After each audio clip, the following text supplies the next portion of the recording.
Welcome to the Boneyard with Steve Robertson. As always, I am your good friend and host, Steve Robertson, coming to you from Hoover, Alabama. What a great night it was for baseball for Mississippi State. We're going to break down the game. I'm going to tell you now, we're not going to go as long today because I want to get back out to the ballpark. It's a lot of fun being here. If you've never attended the SEC tournament, let me encourage you to do so. And if you have the financial wherewithal, kind of get the all access pass where you can watch all sessions and watch all these teams you're unfamiliar with, or maybe teams you've never seen in person. It is worth it. It's a great vacation. It's a good way to get the kids out of the house and do something super cool. And you can see your kids on TV out there chasing foul balls out there on the hills. So super incredible night. One that many of us will probably never forget, or it'll be a long time before we do. And an absolutely amazing pitching performance from both pitchers. And one of the things that I mentioned yesterday as I made the radio rounds is that I thought it really benefited Mississippi State to play Ole Miss in this game because of the fact, hey, we've got nobody on the active roster that has ever played for Mississippi State in a postseason game of any kind. Let that sink in for a second. We won that 2021 NAFL championship. That was a roster filled with experience. This one doesn't have any. And so I think playing Ole Miss enabled State to kind of lock in a little bit because, hey, we've already played them in Oxford and we played them in Pearl, another minor league ballpark, neutral site game. So there's a point of reference there you can kind of push from. You can kind of set your back foot and not really give ground. And so I thought the early matchup, not just because it's a 5 versus 12 game, but because of the fact that it is a team that you are incredibly familiar with. And so as a result, their tendencies, they may know yours as well. And I think that really showed last night when you looked at the final score. But because it was a familiar opponent, I think it helped State kind of, stick their toe in the water and not be intimidated by playing in this ballpark really for the first time for many of them. We played back here. The last time Mississippi State played in Hoover was the 2022 season. We came over here and lost to Samford. You may remember we gave up 2 grand slams in that ball game. And for me, that was the low point in the season. It really was. That was not a good Samford team. And in many respects, that was just, I remember I was getting ready to go to Samford and people were like, Steve, why bother? Well, Mississippi State's playing. That's the gig. That's the job. I cover Mississippi State. Baseball and football are my primary sports. And so as a result, I got to go to games. And it's not that I have to go. I want to go to games. And fortunately, I work for an organization that affords me the opportunity to travel as extensively as I do when so many others either can't or won't. But all of that understood, coming over here to Hoover is a very magical experience. And to see the Bulldogs do well is a good thing. So no top 10 list today. We're going to break down the game. We're going to talk about what it means. We're kind of going to review yesterday, preview today, and kind of talk about where things stand hosting-wise. So we're going to be incredibly efficient today. Again, no top 10. So we'll give Roy the day off as Kentucky. LSU's just taking a 1-0 lead over Kentucky. We'll talk about what that means and kind of what your rooting interests are for today. But before we get into that, let's thank our friends at Bulldog Burger Company, longtime sponsors of this show, and one of the most dependable places that I know as far as where I want to do business. When I go put my feet under their table, I know exactly what I'm getting. I'm getting consistency in service, consistency in food quality, consistency in atmosphere, consistency in pricing. There is integrity in everything that they do. I'm so proud to partner with Bulldog Burger Company. It is my chosen lunch spot, and it was before they were even sponsors of this show. Absolutely love it. 3 great locations to serve you. University Drive in Stark Vegas, Gloucester Street there in Tupelo, Lake Harbor Drive in the Ridge and Flowwood area. Have the spring rolls as your appetizer. They'll make you and everybody around you better looking. In addition to that, find a great restaurant quality hamburger that works for you. Maybe it's the Smokehouse. Maybe it's Pimentology. Maybe it's the Mission. When I get the Mission, I get the Pico de Gallo on the side. Maybe it's the Good Morning Burger. And then get that chocolate shake to go. I'm a big advocate for dessert to go. I really am, because you never know when you're going to need a palate cleanser. And you get home, it's like, wish I had something sweet. Well, rather than just go grab a little Debbie cake, why don't you have that bread pudding kind of stored away in the fridge, just kind of eagerly awaiting your arrival? Bulldog Burger Company, the place where people go to meet. M-E-A-T. All right, let's break down this game. There's not a lot of highlights, obviously, if you are a fan of offense. There's really no question about that. But it's one of these games too. If you are a baseball purist, you love last night. You love last night because every pitch mattered. We've had some games like that. We talk about how exhilarating those games are, where you get all wound up in it, you get emotionally invested, and it's like, is this the at bat? Is this the inning when you break through? And then ultimately you do. Now it's very, very, very disconcerting when you wait and wait and wait and be patient, and then you don't come through. You don't have somebody step up and get you a big swing. And there were a couple big swings in this ball game. The good thing for Mississippi State is their big swing came last, and with a runner on, that proved to be the difference. Yeah, I mean it's that simple, right? So here we go, Brooks Auger, man. What can we say about him? And really, Riley Maddox too. Riley went 7 innings, and Brooks went 8. I wasn't expecting that from Brooks. I'm just going to kind of lay it out there to you. I thought, hey, if we get 5 innings from Brooks and we're still in the ball game, he's done his job. He went over and beyond and put together a legendary performance in what has proven to be a game for the ages in many respects.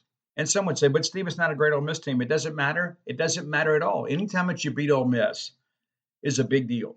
It is. And it's the same for them. When they beat us, they celebrate. It's a big deal. But, we talked about how nice it would be to play those guys in Hoover and end their season. And some people would suggest perhaps the Mike Bianco era. I'm told that the talk around Hoover is that Mike is back for another year.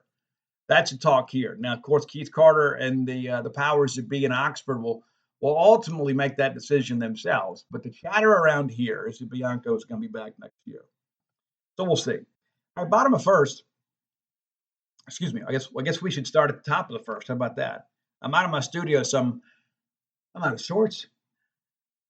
All right, so Hill flies out to center, and we don't have a ton of. I guess we could pull it up the other way. Let's do that.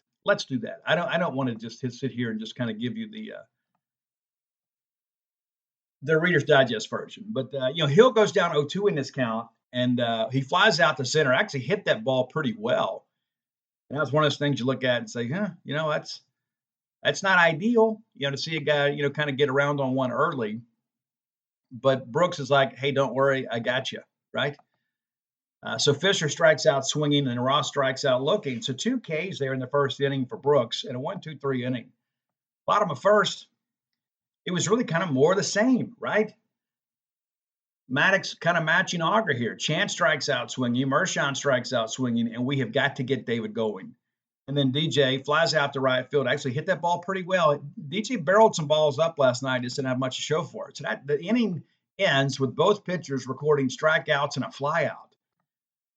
All right, top of second, Furness grounds out to the shortstop. Then Groff strikes out swinging.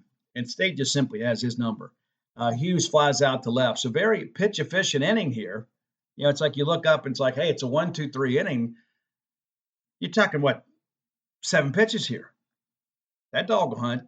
All right, bottom of the second, Hines reaches on a throwing error. And so then Hyzak strikes out swinging, and then Larry grounds into a double play. And those are things you think about. It's like, we force an error here. And Hines hitting the fleetest of foot, but he hit this ball pretty well. And the throw to first kind of goes off the glove of the first baseman. It's a bang-bang play. But we don't make them pay for it. Just 2 pitches later, we're out of the inning. And so it's scoreless as we head to 3 here. Udermark had the home run off Pico and Pearl. Really kind of a fluky thing. I mean, off the bat, it looked like this was just going to be a routine fly ball, and it just kept carrying and carrying and carrying. That's not going to happen at Hoover. He strikes out swinging on 4 pitches. Randall then strikes out swinging, and then Birch strikes out swinging. And at this point, I think we realized that this Brooks Auger kid was locked in, right? When he is getting, and we're talking 3-pitch strikeouts. It's not like he's up there just wasting a bunch of pitches that are chasing a bunch of things out of the zone. This guy's just pounding the zone and saying, you know what, I got a big ballpark behind me, and I got one of the top defensive teams in the country with their gloves on. And so I'm going to pound the zone. And if you hit it, they're either going to get it for me, or you're going to hit it and get on base, but I'm not going to sit here and nibble. And I love when pitchers come out and attack hitters. And I don't know, to be honest with you, and this is saying a lot, considering some of the pitching performances we've had this year. I don't know if we've had anybody come out and attack hitters the way that Brooks Auger did last night. Not this year. It was kind of reminiscent in some respects of 2021. You know, when you had guys that had elite stuff, and you're like, you know what? You want to dance, big boy? Here's the music, you know? And I thought Brooks, and maybe Justin Parker's a part of this, right? With the game plan. It's like, hey, go pound the zone. If they hit it out of the ballpark, they do. Bottom of third. And again, Riley Maddox kind of matching, wasn't as a pitch efficient as Brooks, which is crazy considering the amount of strikeouts that Brooks had. But Maddox is hanging in there with it. And so he gets Kohler to ground out to second. Powell then strikes out looking, and Stevens strikes out looking. Of course, no one Stevens batting in the 9-hole as a DH last night. Lefty on righty, just trying to get him some at-bats, right? But again, through 3 innings, the first time through the order for both teams, there's no hits. The only base runner that's been had is a Mississippi State guy that reaches on an error on the Hunter Hines play. All right, top of 4, Hill flies out to center. He actually hit that ball well again. Fisher strikes out swinging on 3 pitches, and then Ross flies out to left field. So, again, very pitch-efficient inning for Brooks. And you start thinking now, okay, we've gotten through 4. We're in a scoreless ball game. At this point, it's a no-hitter, right? Brooks with a no-hitter through 4, a perfect game through 4. And now you think, hey, if we can get 1 or 2 more from him, got a good chance here. And, again, give Maddox credit. He counterpunches well here. Chan strikes out swinging. It's kind of a rarity to see Bryce Chan strike out twice in the game, but he didn't have a great night offensively, perhaps tonight. Marshawn then grounds out the first unassisted. There was a lot of ground outs from David. We've got to get David going. Jordan lines out to left field, and again, hit that ball really well. Off the bat, you thought it might have a chance, but it didn't. So we head to the 5th inning here. And again, neither team with a base hit. Well, that changes the first pitch of the 5th. Will Furnace homers to center field. And Connor Hyzak just kind of maybe mistimed the jump by just a quarter of a second, maybe. I mean, and he still had it go off his glove. And he was upset. And you want to keep that ball in the yard. It was a big emotional lift for Ole Miss, too, because I think we all felt like at this point, both of these pitchers probably can't go the distance. But with both guys locked in like this, runs are going to come at a premium. Grafton flies out to center. Hughes flies out to left center. And then Uttermark strikes out swinging. And again, that home run at Pearl was an absolute fluke. I'll say it again. Bottom of 5th, State has a chance here, but we kind of put the rally together with 2 outs. Hines grounds out to the third baseman. Isaac flies out to right field. And I really, the first couple of at-bats from Connor, number one, he was a surprise starter for me. But also, too, he looked really, really, timing-wise, he looked off. He chased a slider down in his zone, just didn't see it well. And then here he kind of flies out. It's kind of a can of corn to right field. And then Amani comes up on a full count, gets ahead 3-0 in this count, takes a strike, fouls the ball off. And then he pulls the ball hard down the line and left. The foul ball that preceded the hit was also hit really well. So he turns on this, and the next thing you know, Logan Kohler's hit by the pitch. You got runners at first and second.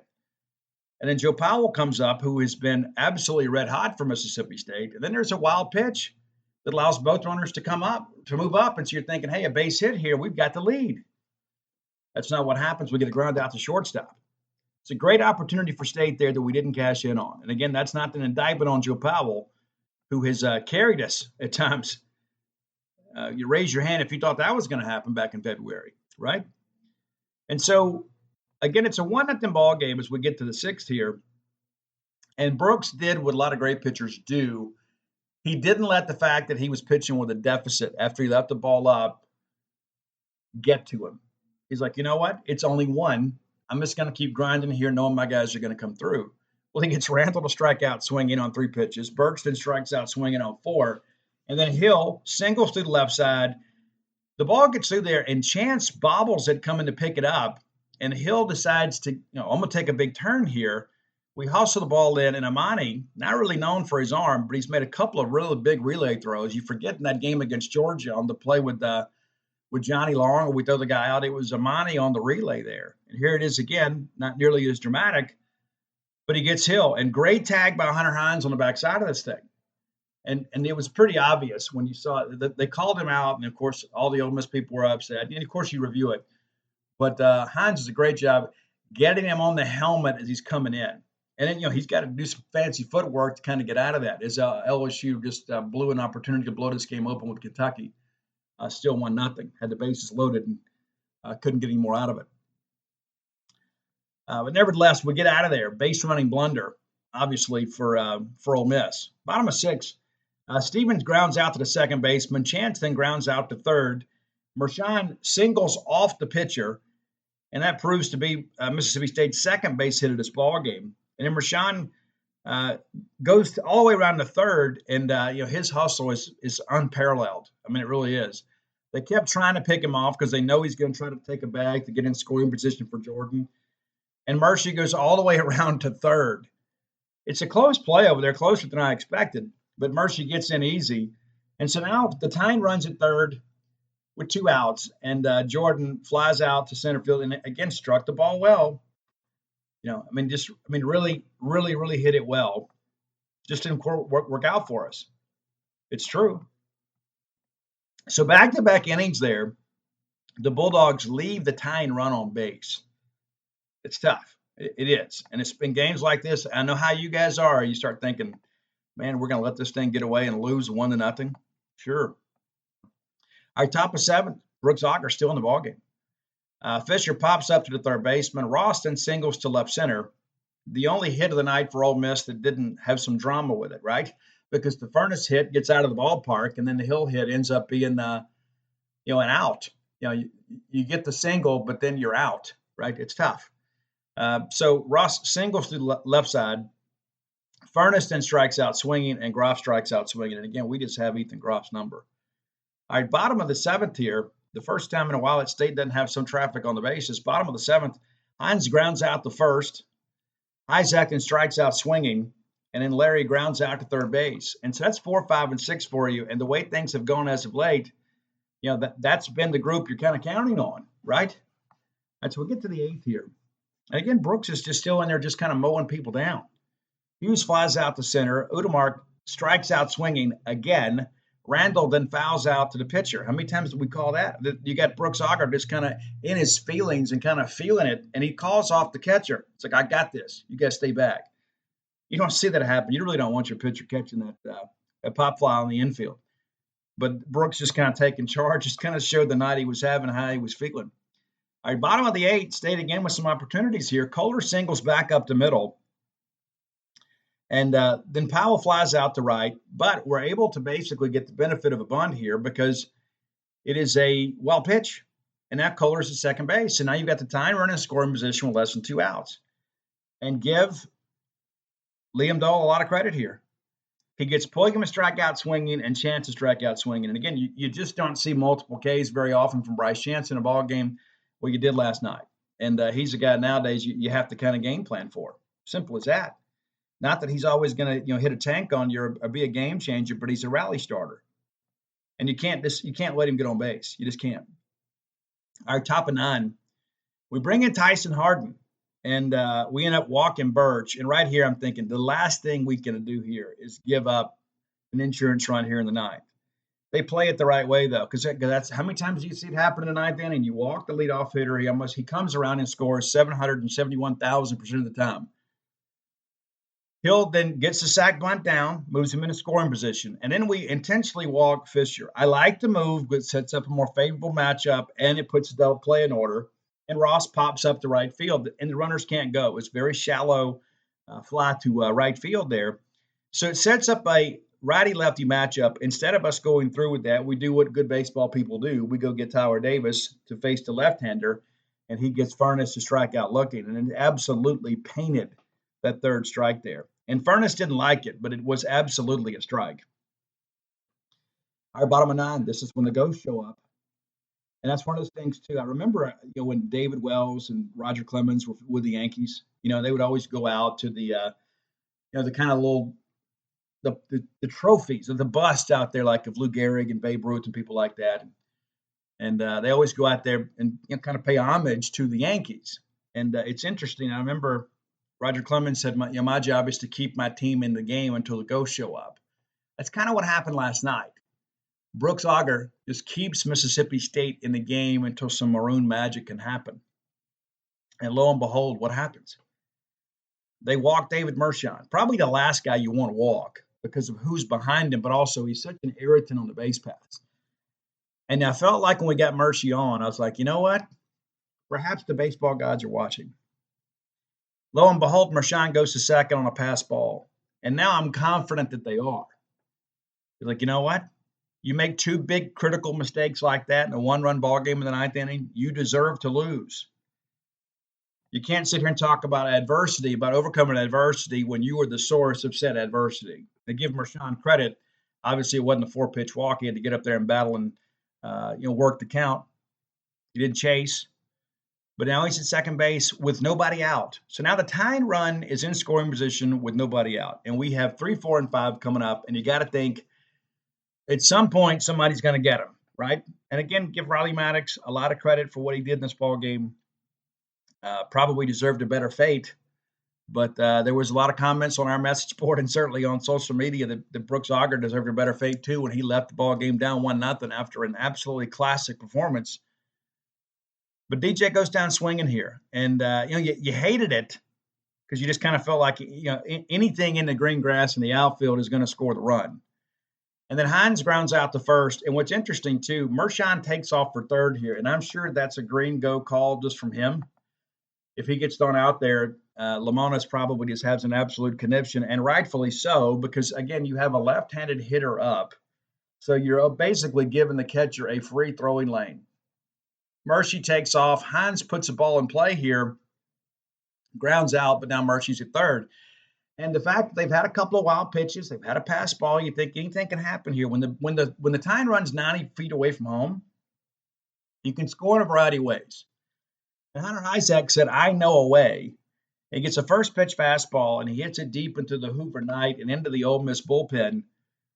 And Mississippi State walks it off. And as I joke with our fans who were walking down, everybody's excited, right? Everybody's excited. And so you walk it down for post game, and everybody wants to high five. And I was like, we had it all along. I never doubted it for 1 second.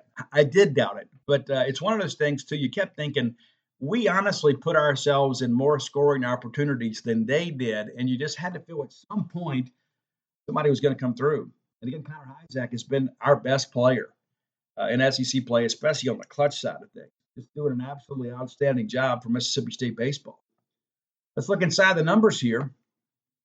This segment, looking inside the numbers here, brought to you by Close with Blair. That's CLOSE with Blair, BLAIR.com. Blair Chandler is my friend, your friend, our collective friend in the mortgage industry. Guys, over 20 years of experience. Nobody stays in any industry for 20 plus years by accident. You got to get loans closed. Thus the name Close with Blair. Right? Blair now works at Priority One Mortgage, has taken that same level of service with him. We've had several Boneyard listeners that have closed loans with him. You could be the next, whether you're looking for a game day condo, your first home, maybe it's a life reset for you. Maybe you need to refinance. Maybe you got to consolidate some debt, or maybe you're just in a situation where, you know what, I got to buy a new house, Steve. Maybe I've had a relationship change. Maybe I've had a job change. Listen, let me take one thing off your plate. It's the mortgage part of it. Call Blair at 601-500-2344. Again, 601-500-2344. A lot of people have dreamed of having that game day condo, right? It may be more affordable than you think, truthfully. Give Blair a call and say, you know what, Blair, this is what we're thinking. What do you think? If anybody can get it done and get it done in a way that's not a negative situation for you, it's Blair Chandler. Absolutely Blair Chandler. All right, so inside the numbers here, looking back at our box score here, there's not a lot to report, right? We all saw the same game, and it's so interesting. So many of you went on to bed. I had people texting me this morning, I can't believe we won. I can't believe you went to sleep, So looking at the Mississippi State side, Bryce Chance goes 0 for 4 with 3 Ks in the ballgame. Again, that's a rarity. I look for Bryce to get back on track today. And he's just too good a hitter, But they had a good game plan against him. Mercy, of course, Dave Mershon goes 1 for 3 and also has the big walk there. Of course, his single goes off of Riley Maddox. Dakota Jordan goes 0 for 4 with 1 strikeout and hit 3 balls really well. Hunter Hines goes 0 for 4. Connor Hyzak goes 1 for 4, and you might have heard a big hit there. So your 3, 4, and 5 guys go 1 for 12. We're going to have to get better production from that group. Yes, we won, but we've got to get better production. Monty Larry 1 for 3, Logan Kohler 1 for 2, Joe Powell 0 for 3, Nolan Stevens 0 for 2, Ethan Pulliam, who pinch hit for Stevens late, 0 for 1. Let's talk a little bit about pitching here. And again, tip of the cap to Riley Maddox. I know that doesn't mean much, you want to continue playing. But Ole Miss's Riley Maddox goes 7 innings pitched, 3 hits, no runs, 0 walks, 7 strikeouts. That'll typically get it done. The problem with that is it's kind of like having a queen high full house. There may be somebody out there with a king. And there was. The Diamond King last night was Brooks Auger, who goes 8 innings pitched, 3 hits, 1 run, the solo home run, the only one, 13 strikeouts, no walks. Guys, he threw 12 balls. Last night, like the initial report was 8, and I get back and do my math, it was 12. I don't know that I have ever in my life, at any level, seen a starting pitcher work that deep into a ball game and have more strikeouts than balls thrown. Are you kidding me? It's nuts. It's the moments like that make you think, you know what? This team is capable of some pretty cool things. Maybe there is a little magic in this team. And you just keep waiting for this offense to catch fire. We hadn't been very good offensively the last 2 weeks. Got to figure that part of it out. Tyson Harden comes in, goes 2/3 of an inning, actually walks a couple guys. He really was not, and one of those was intentional. He wasn't at his best last night, but he also was able to come back. He could probably come back and throw today. Tyler Davis credited with the win. Now 5-0 on the year. Faces just the one hitter and gets a strikeout. Then, of course, in the bottom half of that inning, State gets the walk-off. And how incredible is it that Tyler Davis, the former VCU Ram, gets the win in a game where Connor Hyzak, his friend and teammate from VCU, hits the game-winning home run. How about that? That's a nice little aside there, right? Pretty interesting stuff, for sure. Liam Dole is tagged with a loss. He's not 3 and 4 on the year. Good pitcher, but when you throw a center cut fastball in that situation, that is more about emotion than it is execution. And you're just trying to get a game over. Listen, I get it. It's a big ballpark like that. But when you go challenge a guy like that, even though he's been on the shelf for a little bit, you're asking for trouble. And there's no way that a center cut fastball is what they called in that situation, especially because a base hit ties the ball game, right? You're trying to get a swing and miss, trying to get a foul ball, trying to get under a barrel, get a ground ball, perhaps get the game over. You're not challenging a guy with a fastball right down the heart of the plate. That just, there's no way that's what Bianco called, but that's what got thrown. And a hit that we'll never forget. Absolutely crazy. Absolutely crazy to see that whole thing unfold there. I know many of you are probably feeling like I did, and there's some people doing some yard work out here. So every time I go to a hotel, it's like we're constantly making a racket. Constantly. You can't hardly get anything done during the day. The employees make all the noise during the day. The residents or the hotel stay folks like me make all the noise at night. And here I am making noise in my room, of course, adding to the noise pollution of this fine facility. But all that understood, Mississippi State wins the game. That ends the run for Ole Miss. They are not eligible for the NCAA tournament because they did not finish with at least one game over 500. We all knew coming into this thing, and again, these people that were out here forecasting that Ole Miss might make it, I have no idea what they're smoking. And I don't want to try it either, to be quite honest with you. It's absolutely ludicrous. But now it's a moot point. And so we're going to kind of take a look back and see, hey, what's next, right? What's next, right? What's next for Mississippi State? What's next for Ole Miss is everybody gets ready to go out for summer baseball. And then, of course, had that end of the year meeting with Keith Carter. And again, the talk around Hoover is that Bianco's going to be back. That's the talk around here. So we'll see. I mean, you never know what's going to happen with this stuff. But I understand it would be a very, very expensive thing. And, of course, with this lawsuit about to be settled, it's going to cost everybody, hundreds of millions of dollars. It's going to be a factor, I think, in hiring decisions and firing decisions kind of going forward. And not to mention, too, listen, I know it's Ole Miss, right? Like anything, the only thing that compares to good news in Starkville is bad news in Oxford, right? But I think we really want Mike Bianco to stay there. We've kind of had his number the last decade, but not in it from maybe perhaps not more a self-serving standpoint. Mike Bianco was doing a great job at Ole Miss. There was no baseball tradition at Ole Miss prior to Mike Bianco. Yeah, they'd had a couple good teams every now and again. But, guys, I remember going there in the 80s. They had chicken wire on the fence. Seriously. Think about that for a second. And there was not a commitment to baseball truly at Ole Miss until Mike Bianco got there. And he's taken them to heights, unprecedented heights. And, hey, does that mean he gets to stay forever and post mediocre seasons? Absolutely not. But just 2 years removed from a national championship. We ran all these numbers last year. It's never happened in the history of college baseball. Never. That a guy that wins a national championship is fired 2 years removed from said national championship. So if Ole Miss fires him, and maybe they call it a retirement, that would be the first in the history of college baseball. All right, let's look back at yesterday's action from the SEC tournament, brought to you by Campus Bookmart, a Starkvillian institution. We love Campus Bookmart, and they love us right back. They've been serving this great fan base for many, many years. I am a big proponent to shop, eat local whenever I can. And even if you can't make it to town, you can still support a great Starkville business, of course, by ordering online at campusbookmart.net. And being a loyal Boneyard listener, we'll give. Why are so many dogs suffering from health issues? Actress Katherine Heigl, who's helped save over 16,000 dogs through her personal foundation, says they're seeing more issues than ever with dogs' joints, odors, and their health than ever before. After doing a ton of research, she feels there's one place we can all look to improve our dog's health: their food. What she's discovered is that many dog foods are made in a way that can actually create toxins that could possibly be wrecking our dog's health. And that's true for many of the premium brands as well.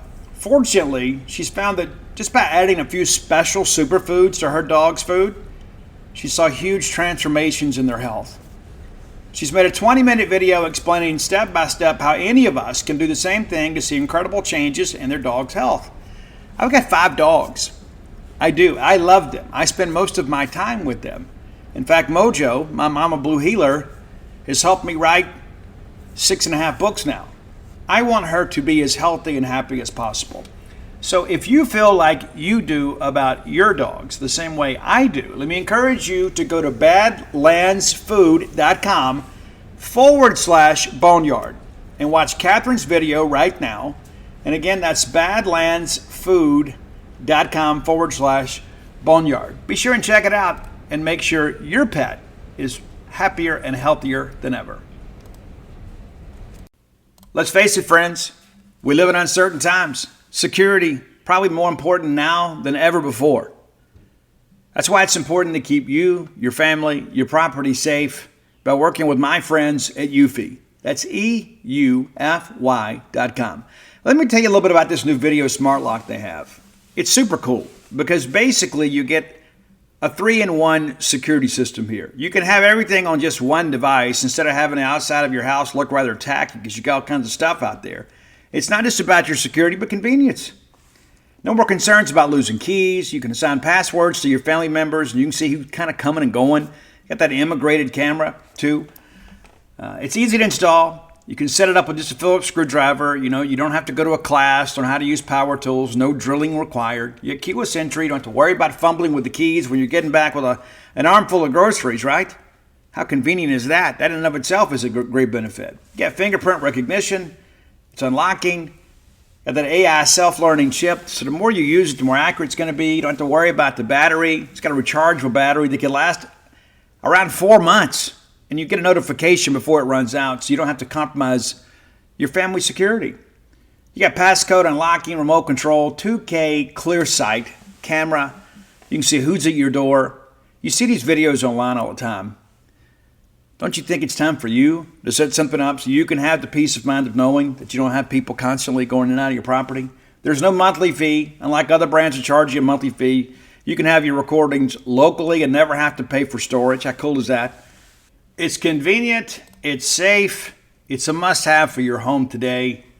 If you already have like a video doorbell, sometimes people want to come and steal your doorbell. You don't have to worry about with this. All right, so let's be sure to visit Eufy Video Lock. That's EUFY official.com/video lock. And it's time for you to gain control of your door. Again, that's Eufy. EUFY. Give you a phrase that pays. That's BSR. That stands for Beautiful Steve Robertson. That gets you free shipping on all orders over $75. Any order less than 75 bones, absolutely incomplete. And again, we're going to be taking some trips this summer. Everybody needs some fresh Mississippi State gear. Mom, buy something for yourself. Dad doesn't get enough stuff, right? I'm just going to say it on behalf of all the dads out there. We don't get treated as well as we should. I'm just going to say it. There's parts of us that want to be spoiled. Father's Day is coming up. You're going to buy us a pair of socks, maybe a 3-pack of underwear or something, and you're going to call it a job done. But I'm going to encourage you to do something special for Dad this year, and he wants more Mississippi State merchandise. Be sure and take care of that for dear old Dad. Again, that's campusbookmart.net, promo code BSR. All right, so interesting day. We got some help in the morning as LSU takes down Georgia. We expected that to happen. I didn't think the Georgia offense translated well to the big park here at Hoover. You know, they play in that silo of a stadium at Foley Field. It is very conducive for home runs. It's kind of a joke in many respects. And so you saw a ton of baseballs elevated by Georgia yesterday that were nowhere near the warning track. It was not even close. And they're an offense that is built on home runs. That's just kind of how it is. You know, they want to hit the big fly. They didn't hit it here. 9-1 winners. And so, again, as we mentioned on the show, that gives LSU the opportunity to have some upward mobility to move from 30 in the RPI to, I think, 25, which makes those 2 wins by Mississippi State quad 1 wins. So now Mississippi State has 14. And as we record the show right now, LSU leading Kentucky 2-0.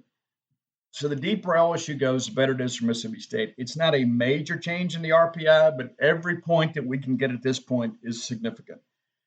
We needed Alabama to come through for us. It wasn't a major thing, but they didn't.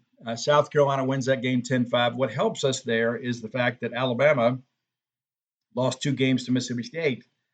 So if they beat South Carolina, then that's some RPI points for us as well. We didn't play South Carolina, so them winning does not help us in any way whatsoever. State also, a little bit of help here with Vandy moving up in the RPI because they beat Florida 6-3. And if you're Florida, I know you've got that number 1 strength of schedule, but you didn't do what you needed to do. It's going to be a tough sell to get Florida in. Of course, you remember we started the day with 5 teams that were 13-17 in the SEC, and then Alabama and Florida both lose. We're not going to get everybody in, but Alabama ahead of Florida in the RPI. I think Alabama is in. I think Florida is out. Of course, Ole Miss's season ends 2-1 in very dramatic fashion with Mississippi State. It's pretty crazy to go back and think about that, because how many times you watch a game or you go to a game and really nothing remarkable happens, right? You may win a game and it's just kind of another day. Right? And you're like, okay, we won the ball game. How many times do you see something happen like that you'll likely remember forever? I mean, it doesn't happen very often. I mean, you go to games, you watch games on TV, and you're like, okay, we won. But let's be honest about that. I would say the majority of our fan base expected us to lose right there. Or maybe a best case scenario is you get a base hit and you drive in Mershon, or you get a wild pitch and you tie the game and you go into extras, which is something we wanted to avoid.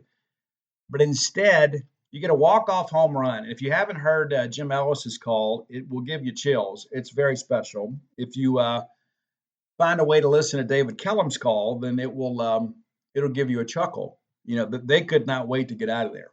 They absolutely could not wait to get out of there. But a very eventful day here. So let's look for today to see what our rooting interest is within the Southeastern Conference. Of course, you're going to have some other teams like Oklahoma State will play today. We'd love to see them lose.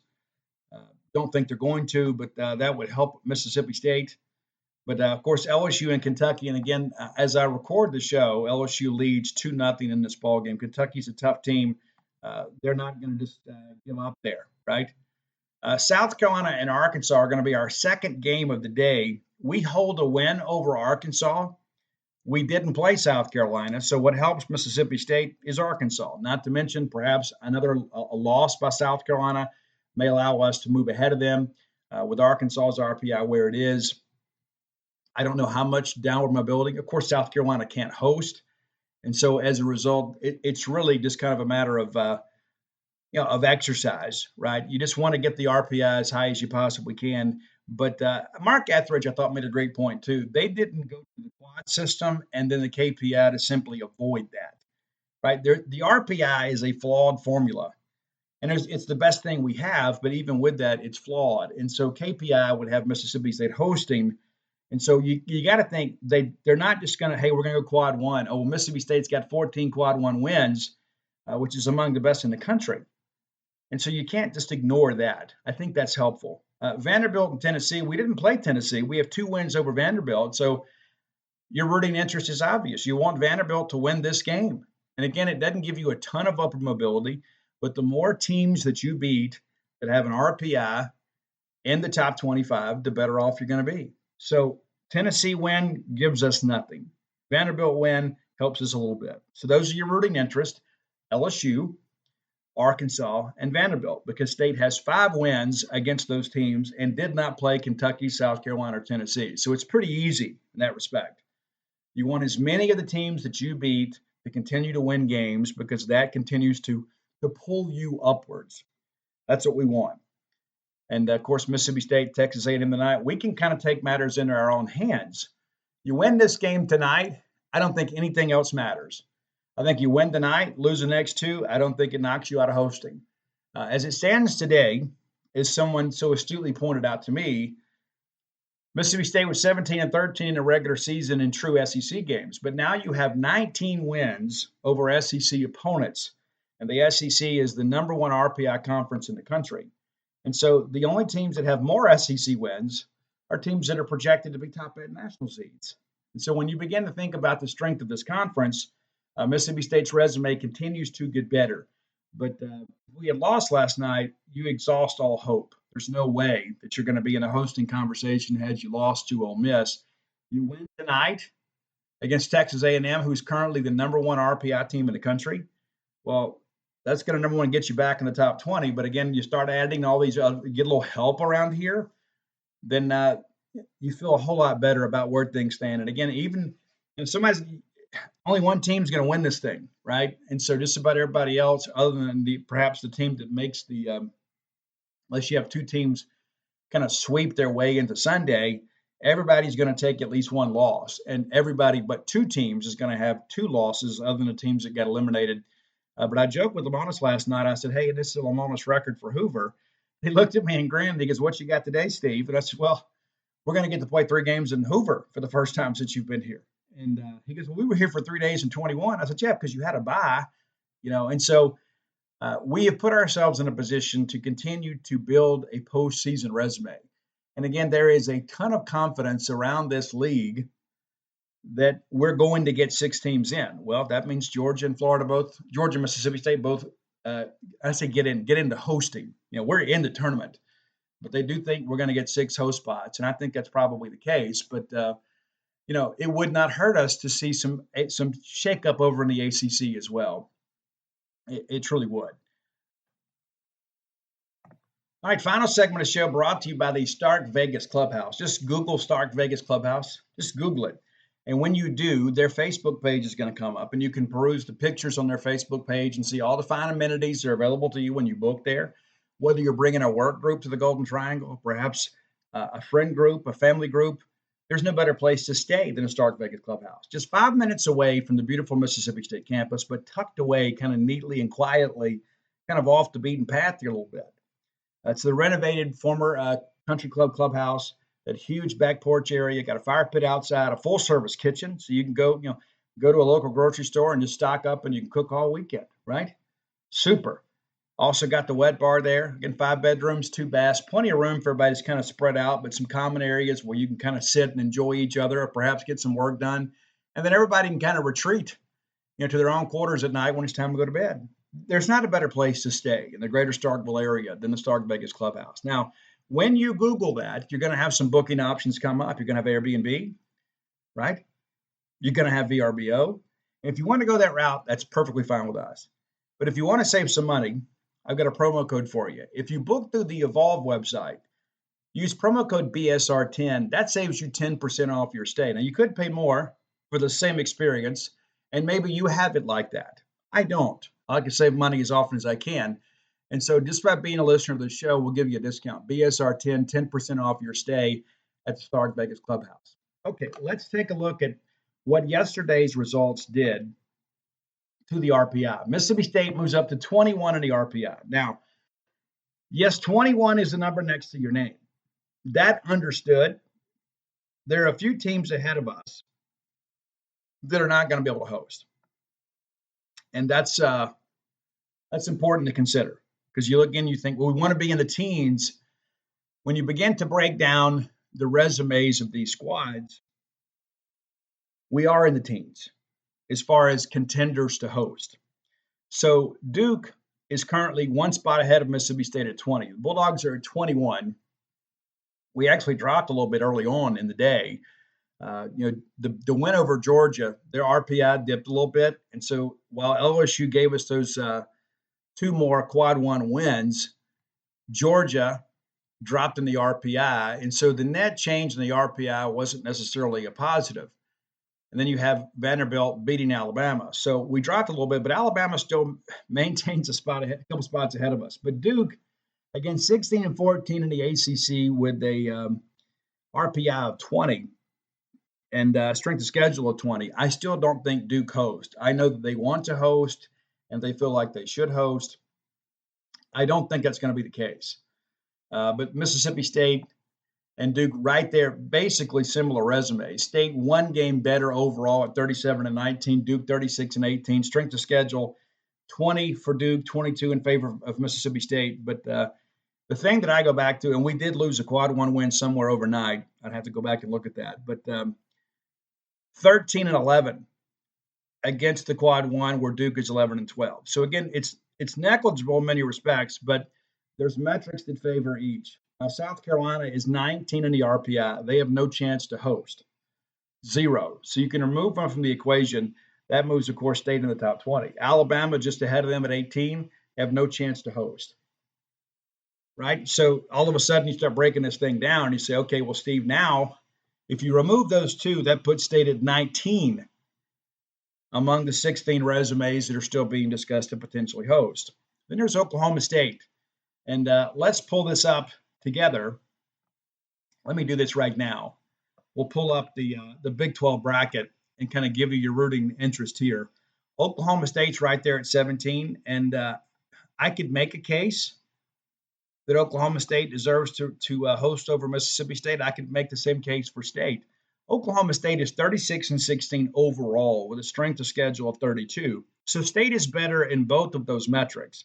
Now, they won 19 games in the Big 12. Do 19 wins in the Big 12 match up with 17 in the SEC? Well, I would say no. But in addition to that, too, it's not just 17 SEC wins. You had 17 true SEC weekend wins, but you add in these 2 wins over Ole Miss, Mississippi State now with 19 wins over SEC opponents, which is the top RPI conference. I could make the case that State should get in over Oklahoma State. East Carolina has now dropped to 16. But if memory serves me correct, East Carolina's AD is on the selection committee. And I think there's probably some brokering that goes on behind the scenes. And so I think ECU, if you start thinking, ECU is probably going to get a host site. Because everybody's going to say, well, you can't blame them for their league. They go 41 and 13. They do have that loud series win over North Carolina. That's something to consider. But I have kind of become to accept the fact that even though I don't think ECU should host, I think they're going to. That's just my feel, okay? We'll see. It'd be nice to see them lose. They were losing yesterday to Rice and came back and scored a ton of runs to win it. But all right, the Big 12 tournament kind of shaking through yesterday's action. Kansas beats Kansas State 2-1. I think Kansas State's in danger of not making the tournament. TCU 5-2 winners over West Virginia. Central Florida beat Cincinnati 6-5, and then Texas Tech beat Texas 6-4. Now, We're going to root for Texas Tech, not just because of Mike Leach, because Texas Tech tonight plays a night game against Oklahoma State. And so that's a 10 versus 2 matchup. But if Texas Tech can beat Texas, they can beat Oklahoma State. Now, we'll see what the pitching matchups look like, but we absolutely would love to see Texas Tech beat Oklahoma State. Now, that won't end the tournament, but that would, if State wins tonight, I don't think there's any question we're in good shape, but it wouldn't hurt us to see Oklahoma State lose. Now, getting back to the RPI here, just kind of seeing who else is kind of right there in front of us with some teams that perhaps we could leapfrog. Okay, Oklahoma's right there at 15. Guys, they're the Big 12 champions. They're going to have a rep on a committee too. They're going to host. I don't think there's any question. And then you look at NC State, 18-11 in their conference, and again, strength of schedule of 4. They just won 32 games though, and in their record against the Quad 1 is 12-14. I still think NC State gets in. However, gets in. They get to host. However, you start thinking about all these teams in the ACC, and you begin to wonder, okay, everybody can't host. It's kind of like the SEC, but I think their tournament likely means a little bit more in that respect. And what I mean by that is because of the fact that there are so many of their teams still vying to host, while we have several in the top 20 in the RPI, not everybody can host. And so yesterday, of course, they do pool play, and then the winners of each pool advance to semifinals. We didn't really get a ton of results yesterday. We needed Virginia Tech to beat Duke. They didn't. So Duke wins 11-8. And so it's a different pod today. You get Virginia and Georgia Tech are playing here, and then Pitt and Wake Forest. And again, Pitt with a 500 record in conference. The thing that I've been told recently is that the committee is reluctant, even for a Power 5 or Power 4, whatever you want to call it these days. They're reluctant to give a team that did not have a winning record in their conference the opportunity to host. And so I don't think Wake hosts in the end. Now, they could make it interesting by making a run in this tournament. But I think, again, that's a team you look at and you start thinking, okay, well, if they can't host, or if they aren't given the opportunity to host, then Mississippi State moves up another spot. Now, interesting, UC Santa Barbara has a 10 RPI. Now, I had somebody last week tell me they're absolutely going to host 10 RPI, even though they've got some terrible games coming up against UNC Riverside. So their RPIs are going to probably drop into the mid to late teens this weekend. Their seating capacity is only about 1,000. They have a very limited press box. And in the past, they've hosted at a remote location that's significantly far from Santa Barbara.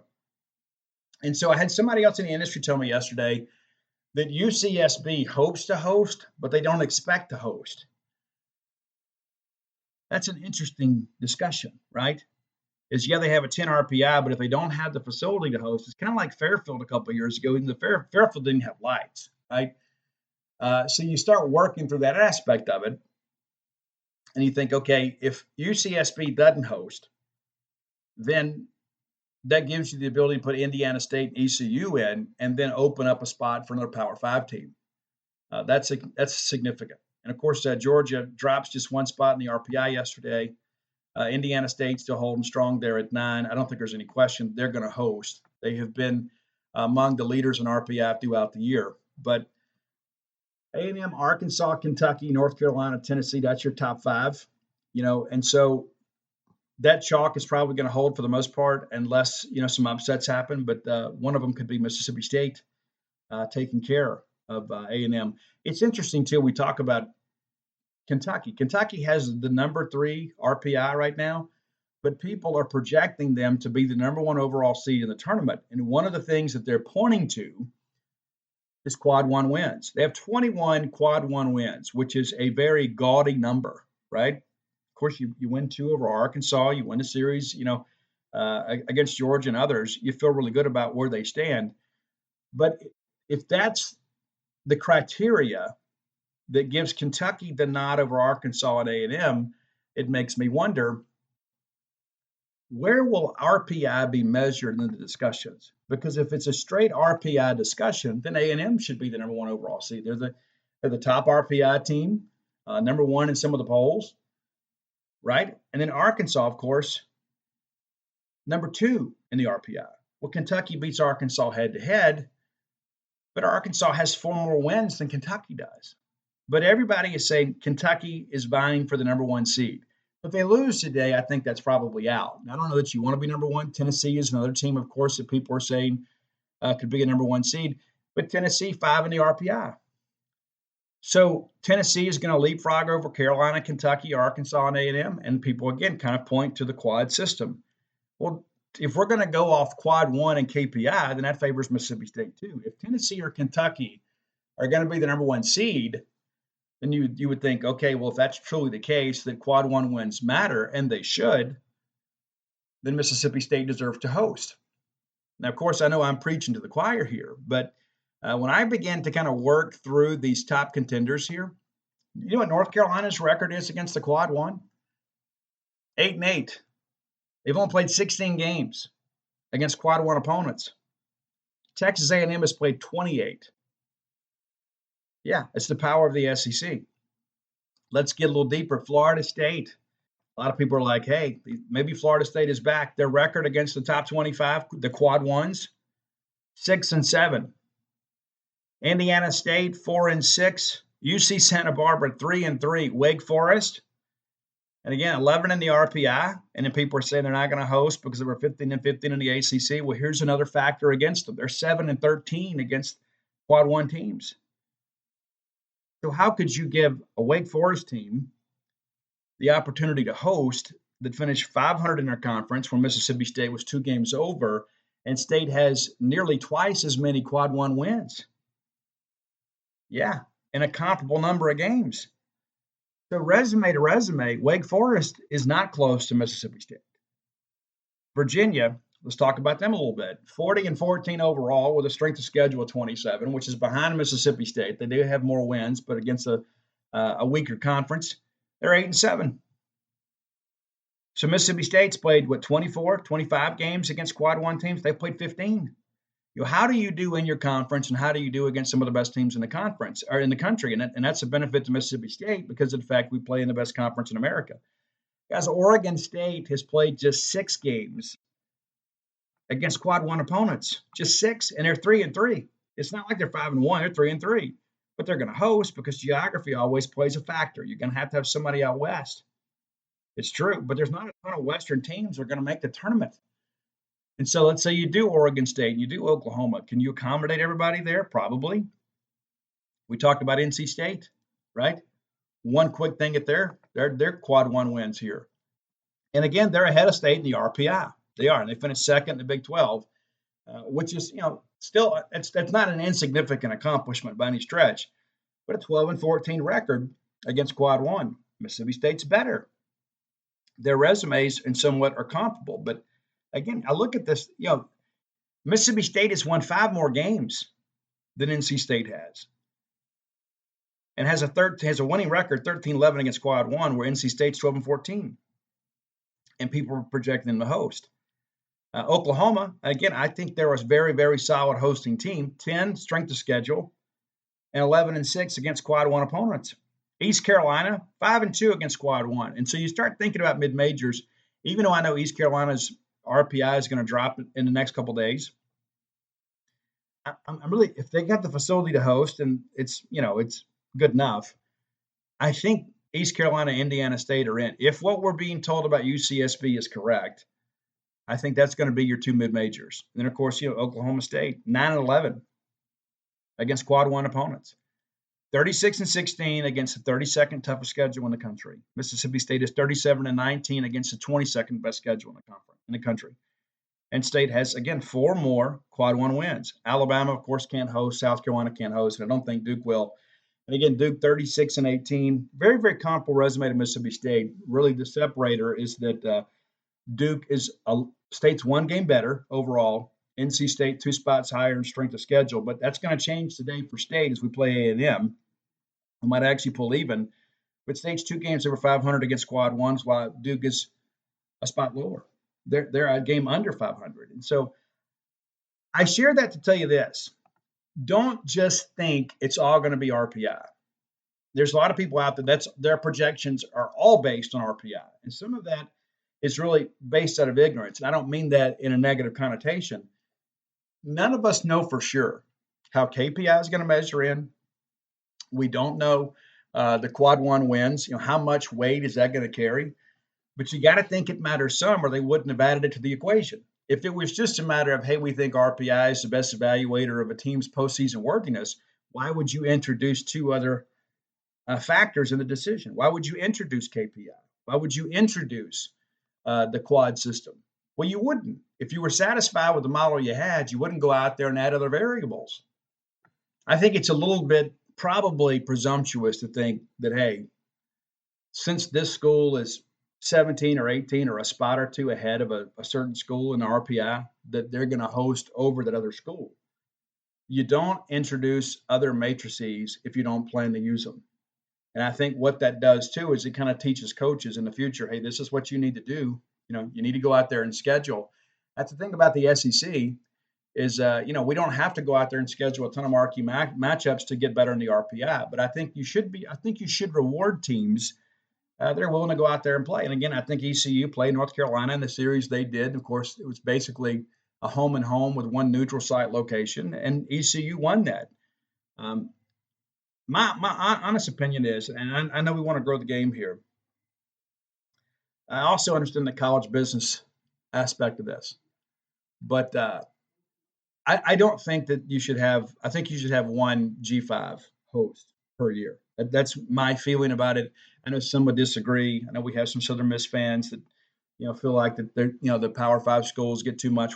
Again, the economics of it suggests that we should be in bigger ballparks. And to be honest with you, I think if you're Southern Miss, and you guys won't like this, but I think if you're host, you need to do it in Biloxi or Pearl. And I understand that negates the home field advantage of it. Well, then just pack out the parks, right? And I know that's part of the deal too. Is we want to limit tickets because we don't want Mississippi State fans or Ole Miss fans or LSU fans to show up and take over our ballpark. I get that aspect of it, but this is the NCAA tournament, right? And people forget we used to not even play the regionals on campus. We used to play district tournaments, and Mississippi State would have to go to Gastonia, North Carolina, to play in the District 3 tournament. And so it was a neutral site thing. And they've enabled us to bring this thing to campus, which, of course, has been very good money-wise because a lot of people weren't going to travel to Gastonia. It was great for the Gastonia economy. It wasn't great for local economies. But when you expanded and went from 48 to 16 to 64 teams, it enabled more schools to be able to host. And so at what point do we say that's enough? The bottom line is we've got a lot of people. These are minor conferences. And I understand their vote counts just as much as ours do. But it shouldn't. You said, but Steve, how could you say that? Well, we contribute more to college baseball. It's that simple. Yeah, occasionally you do have Coastal Carolina. Occasionally you do have Fresno State win. Fresno State, you remember they got hot late and just went through their conference tournament, got in the field, and then kept rolling with that. Everybody's got an opportunity. But I just don't support, having 3 or 4 G5 schools hosting because we have had some incredibly terrible experiences. And I don't mean from a baseball standpoint. I mean from a fan standpoint. How many of you remember in 14 going down to Lafayette, Louisiana? I mean, the press box was a wreck. Many of you couldn't get tickets. You went down there thinking you'd get tickets and it'd be standing room only, and there wasn't. And we go to Southern Miss, and the Southern Miss administration works overtime to keep you guys out of the ballpark. That shouldn't be. It shouldn't be something, hey, you're already getting a home field advantage. You shouldn't be able to play God with these tickets, period. And I think having to play down in Biloxi would alleviate some of that. You want to be the 1 seed? Cool. Let's do it in Biloxi when they can accommodate more fans. So there's more to do down there. I love Hattiesburg. I'm not being negative about Hattiesburg. But I think these facilities have to be able to support the demand of college baseball fans. It should not be a situation where we're going to play keep away. That absolutely does not play in the fair play. And of course, I'm really sorry that these people have sellouts. We don't have sellouts at Mississippi State because we're committed to college baseball, and we've built the greatest cathedral in college baseball. All right, let's get ready to get out of here. And listen, if you hadn't done so, go to whenthebottomfalls.com, and you can get the newest book, When the Bottom Falls. It's a memoir. And then, of course, all my sports titles are there. And very, very soon, you're going to be able to pre-order The Dude, Just 3 chapters left, guys. That's it. That's all we got left. And hey, give my wife Dana a call at 662-268-7601 and set up your time to float. I know a lot of you are like, Steve, I don't know what it all means. You can go to truerest.com, but better yet, just call Dana. She can kind of walk you through it. She's a registered nurse. And so if you have questions about certain medical conditions, would floating help you? She is going to be able to provide you that information. Follow us on Facebook, of course, on Instagram. We've had several Boneyard listeners that have come and absolutely loved it. Many of you have signed up to be members. We do have memberships, which enables you to float at a discount on a more regular basis. But yeah, floating has changed my life and really reduced some of the anxiety and the depression in my life, just being able to go kind of float and kind of reset, and maybe to work for you too. Again, it's True Rest of Starkville. All right, let's get out of here. I'm going to post a show, and I'm going to go to Hoover, and I'm just down the street from the ballpark, and I'm going to go over to the Hoover Met and watch some college baseball today. I hope to see you guys out there, but don't forget, we're the last game again tonight, and it's important to understand things don't always run on schedule, right? And pretty good yesterday, but everybody's like, what time do we play? Well, there's 3 games for 4 hours. You never know what's going to happen. So hopefully the Bulldogs can get a win tonight. I think it's certainly possible. We just got to be able to navigate through the first third of that order. And I know Justin Parker will have a good game plan, especially with this bigger ballpark. And there's some balls that would be out of Bluebell Park that won't be out of here. So you hit one deep here, as they used to say in the 90s, you're swinging a Johnson. There's absolutely no doubt about it. So we look forward to bringing you full coverage. Of course, we'll be here for at least 2 more days. And look for all of our coverage free of charge over at genespage.com. Until next time, let's all live our lives in a way we make more friends than enemies, and people can see a difference in the way we live.